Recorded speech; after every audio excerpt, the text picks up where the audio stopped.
Hello everyone, कैसे हैं आप सब। इस वीडियो में कुछ भारतीय ब्रिटिशकालीन ऐतिहासिक तथ्यों से जुड़े प्रश्न के उत्तर को जानना है। पहला प्रश्न है, बंगाल के प्रथम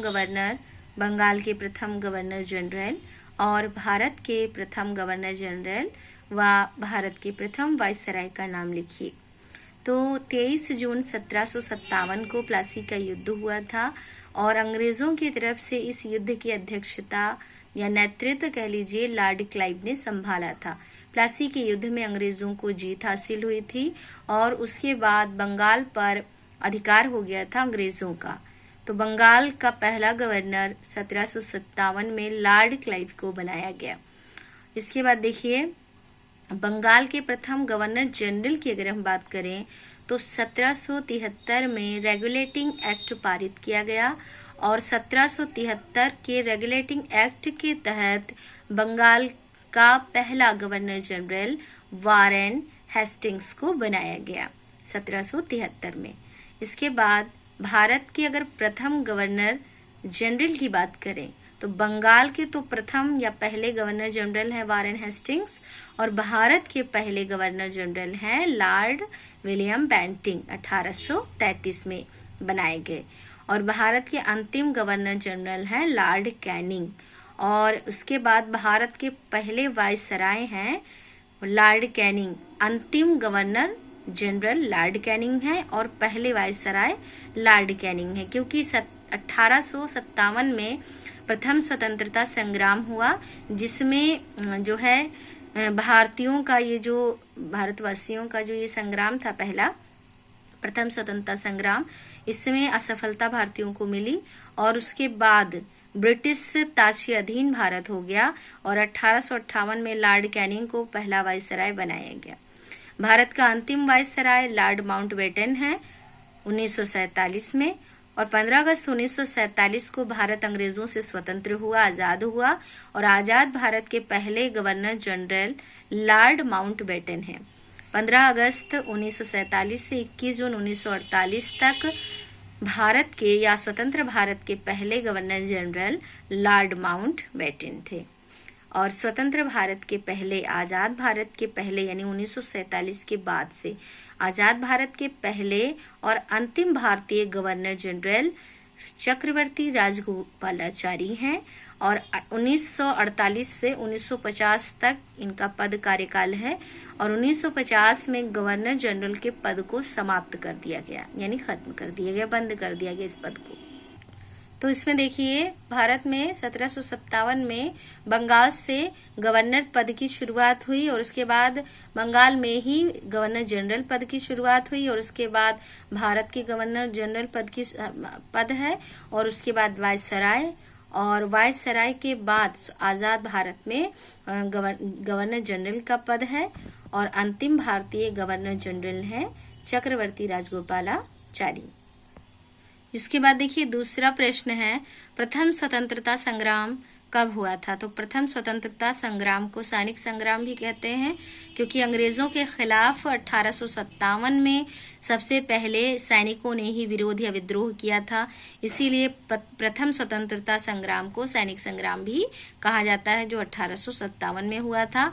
और ये संग्राम जो है वो असफल हो गया था। कारण ये था कि उस समय अगर यूनिटी रहती, एकता रहता, तो 1857 में ही भारत अंग्रेजों से स्वतंत्र हो जाता। अगला प्रश्न है, प्रथम स्वतंत्रता संग्राम में किन किन शहरों का योगदान था।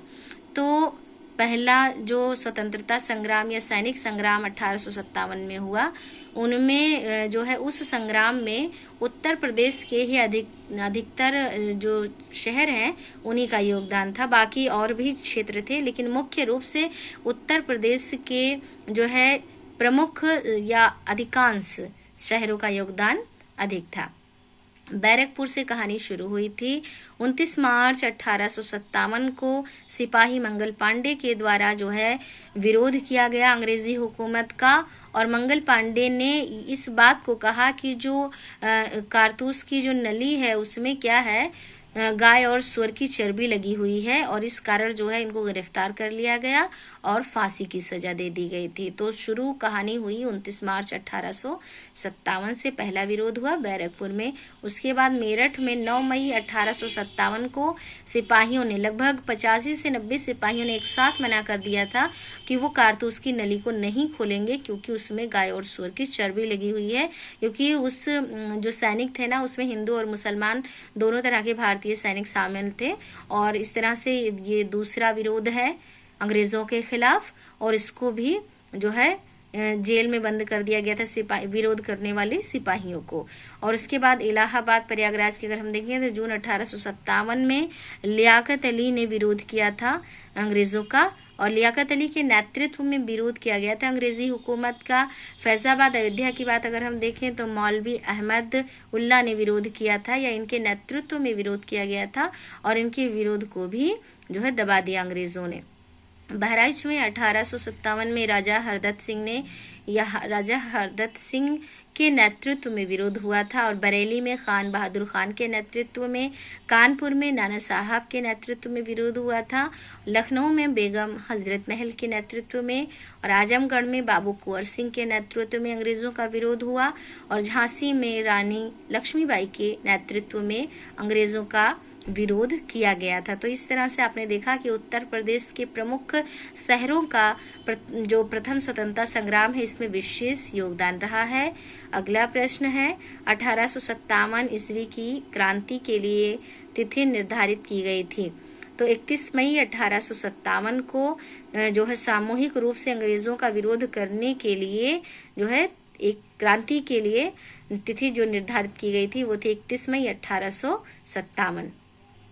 तो इसमें जो है मुगल बादशाह बहादुर शाह और उनकी बेगम जीनत महल, अवध के नवाब की बेगम हजरत महल और जो है कुंवर सिंह के नेतृत्व का एक संगठन बनाया गया था, और आंदोलनकारियों ने रोटी और कमल के फूल को विद्रोह के संदेश का प्रतीक बनाया, और संघर्ष की तिथि जो है वो 31 मई 1857 निश्चित की। अच्छा, इसमें देखिए प्रथम स्वतंत्रता संग्राम यानी 1857 में ही भारत स्वतंत्र हो जाता यदि जो सामूहिक रूप से सब एकजुट बना करके अंग्रेजों के खिलाफ विरोध या विद्रोह करते तब। लेकिन अलग अलग क्षेत्रों में अलग अलग तारीखों में विरोध हुआ और इन अलग अलग टुकड़ियों को अंग्रेजों ने दबा दिया। इसी कारण जो है एकता के अभाव और तमाम जो युद्ध के लिए जो आवश्यकताएं होती हैं उनकी कमी के कारण जो है प्रथम स्वतंत्रता संग्राम 1857 का असफल हो गया, और उसके बाद जो है भारत में अंग्रेजों की नींव और मजबूत हो गई और ब्रिटिश ताज के अधीन संपूर्ण रूप से भारत जो है हो गया। तो इस वीडियो में आपके लिए बस इतना ही। Thank you.